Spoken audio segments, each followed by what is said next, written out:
My favorite part about band is hanging out with my friends and when we go on trips, just having fun. The jokes that we have together and that we can all laugh at each other, and I love listening to the music that we make and hearing it all at the concert at the end. Miss Cornish is my favorite teacher because she's really funny and she's nice. She teaches us life lessons. Miss Cornish, like, all the kids respect her so much, and she's just so awesome, and she knows how to teach music really well. I play clarinet and I'm also a percussionist.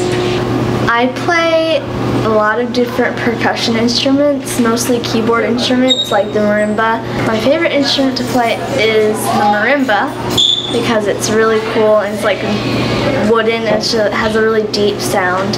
I play vibes over at Ballard for a marching band. I play 4 mallets, so it's 2 mallets in each hand, and I learned it in 2.5 weeks.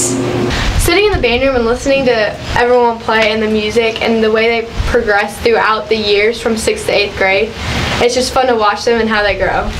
Especially Christmas music. Miss Cornish is my favorite teacher because I can trust her the most and I can feel like I can come to her with anything no matter what it is, because I've had her since 4th grade, so we have a tight relationship and me and the other teachers just don't. So basically the difference between a band student and a band aide is that an aide works for Miss Cornish and helps her do stuff that she doesn't have time to do outside of school. A band student goes to all of the concerts and they go to solos and ensembles and district assessment. Want to be a band couple? Oh, we don't have to say, oh. KMS